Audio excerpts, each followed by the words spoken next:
नमस्कार विद्यार्थी मित्रांनो, इयत्ता 10वीमध्ये जो विभाग पहिला आहे त्या विभाग पहिल्यामध्ये जो पहिला टॉपिक आहे दोन चलातील रेषीय समीकरणे, तर त्याच्यामध्ये बघा सराव संच 1.1 आहे तो आपण आज या ठिकाणी सोडवायला घेणार आहोत। आणि आनंदाची बातमी अशी आहे की आपण एक एक करत सर्व सराव संच घेणार आहोत। चला तर मग आता आपण सुरुवात करूयात। बघा त्याच्यामध्ये बघा पहिला प्रश्न आहे, खालील कृती पूर्ण करून एक सामायिक समीकरणे सोडवा। त्याच्यामध्ये बघा उदाहरण असं आहे की 5x + 3y = 9। त्याला बघा समीकरण नंबर 1 देऊयात आपण, 2x - 3y = 12, समीकरण नंबर 2। तर आता आपल्याला काय करायचं आहे बघा, समीकरण 1 व समीकरण नंबर 2 यांची बेरीज करू। आता आपल्याला बघा हा जो गणित विषय आहे त्याला स्टेप बाय स्टेप मार्क्स असतात, त्याच्यामुळं आपल्याला हे सगळ्या गोष्टी व्यवस्थित लिहित जायच्या आहेत। बघा तर आता याच्यानंतर बघा आपण पुढे काय करणार आहोत, तर हे समीकरण या ठिकाणी आपण लिहून घेणार आहोत। 5x + 3y = 9, समीकरण नंबर 1 अधिक 2x - 3y = 12, समीकरण नंबर 2। चला आता आपण यांची बेरीज करूयात। बघा 5 आणि 2 7x, याला गेले त्याच्यानंतर 9 आणि 12 किती झाले, तर 21 झालेले आहेत। म्हणून आता x आहे असे इथं घेतले, इकडं गुणाकार रूपामध्ये आहे ते इकडं आल्यानंतर काय होईल, भागाकार रूपामध्ये येईल। 7 × 7 7 × 21 म्हणून x बरोबर तर या ठिकाणी 3 आलेला आहे। आता आपल्याला काय करायला लागेल, तर x ची किंमत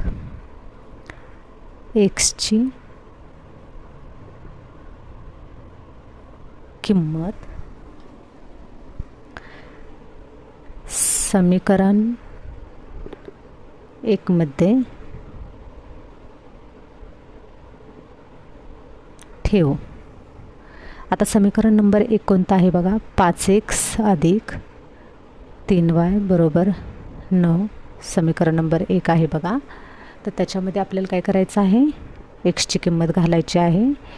5 गुणिले x ची किंमत किती आलेली आहे, 3 अधिक 3y = 9 म्हणून 5 × 15 अधिक 3y = 9 म्हणून आता हे 3y आपण या ठिकाणी डाव्या साईडला घेऊयात, हे 9 इथं लिहूयात आणि इकडं अधिक आहे, अधिक 15 आहे, इकडे गेल्यानंतर काय होईल, -15 होईल। म्हणून 3y आहे असे घ्यायची, यांची वजाबाकी करायची। 9 मधून 15 जात नाहीत म्हणून 15तून 9 घालूयात। या ठिकाणी उत्तर आलेलं आहे 6 आणि मोठ्या संख्येचं चिन्ह y आहे असे घ्यायचे, -6/3। आता यांनी काय करायचं असे भागायचं आहे, 3 × 3 3 × 2 6, वजा चिन्ह आहे असं येणार आहे। म्हणून या ठिकाणी y ची किंमत आलेली आहे -2। तर आता बघा आपल्याला शेवटी लिहिताना कसं लिहायचं आहे की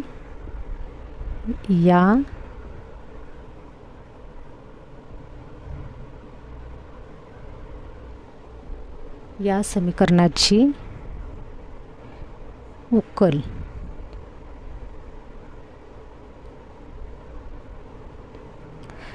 किती आहे बघा, xच्या तिथं 3 ची किंमत लिहायची आहे आणि yच्या तिथं -2 असं लिहायचं आहे। ही आहे असं आपल्याला स्टेप बाय स्टेप गणित सोडवायचं आहे, तर आपल्याला पैकीचे पैकी मार्क मिळून जातात। आता आपण नेक्स्ट उदाहरण सोडवायला घेऊयात।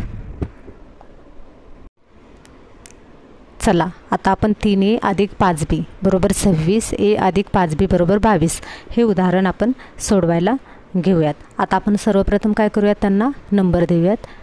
3a + 5b = 26, समीकरण नंबर 1। a + 5b = 22, समीकरण नंबर 2। आता आपण काय करायचं आहे बघा, दिलेली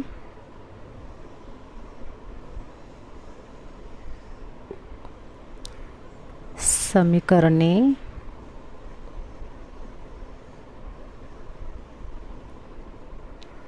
चलाचा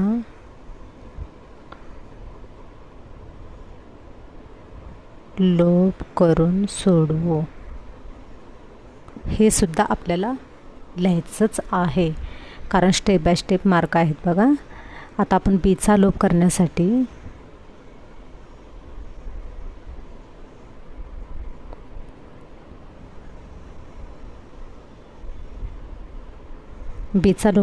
काय करायला लागेल, समीकरण 1 मधून समीकरण 2 वजा करू. चला तर मग आता आपण वजाबाकी करायला घेऊयात बघा. म्हणून बघा 3a अधिक 5b बरोबर 26, a अधिक 5b बरोबर 22. आपल्याला काय करायचं आहे, यांची वजाबाकी करायची आहे. तर वजाबाकी करत असताना काय होतात, या ठिकाणी जी चिन्हे आहेत ती बदलतात. तर या ठिकाणी बघा, इथं अधिक आहे, इथं वजा होईल, अधिकच्या ठिकाणी वजा होईल आणि इथं अधिकच्या ठिकाणी वजा होईल. अशा प्रकारे ही चिन्ह बदललेली आहेत बघा. तर आपलं बघा खाली किती, मग 3तनं इथं काहीच नाही म्हणजे 1 आहे, 3तून 1 गेले, 2 राहिले, 2a मोठ्या संख्येचं चिन्ह म्हणजे इथं धनचिन्ह राहील. आता इथं अधिकच्या इथं वजा झाले आहे म्हणजे आता 5b मधून 5b गेले, 0 राहिले. आता बघा इथं पण वजा आहे, मग इथं वजाबाकी होईल, 6तून 2 गेले, 4 राहिले, 2तून 2 गेले, 0. आता म्हणून आपल्याला काय करायला लागेल, हे असे घ्यायचे 4, हे 2 गुणाकार रूपामध्ये आहे ते या ठिकाणी भागाकार होईल. म्हणून a बरोबर बेकबे बेदुने 4. तर या ठिकाणी उत्तर आलेलं आहे 2. a बरोबर 2 आलेलं आहे. आता आपल्याला काय करायचं आहे बघा, a ची किंमत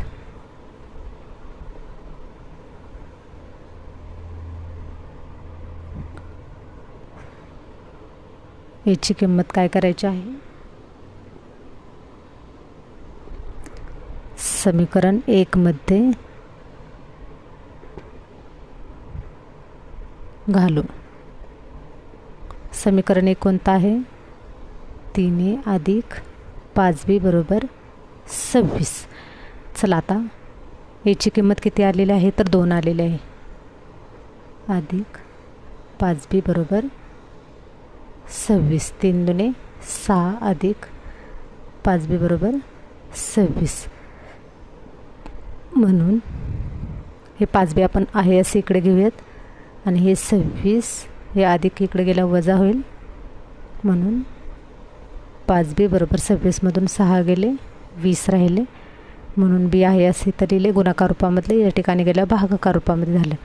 5 एके 5, 5 चोक 20. म्हणून b बरोबर 4. तर या ठिकाणी आपल्याला बघा a ची किंमत पण मिळालेली आहे आणि b ची किंमत पण मिळालेली आहे. तर बघा आता शेवटी आपल्याला असं लिहायचं आहे की या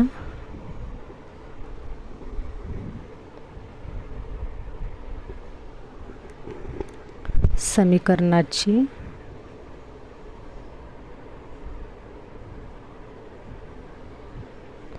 उकल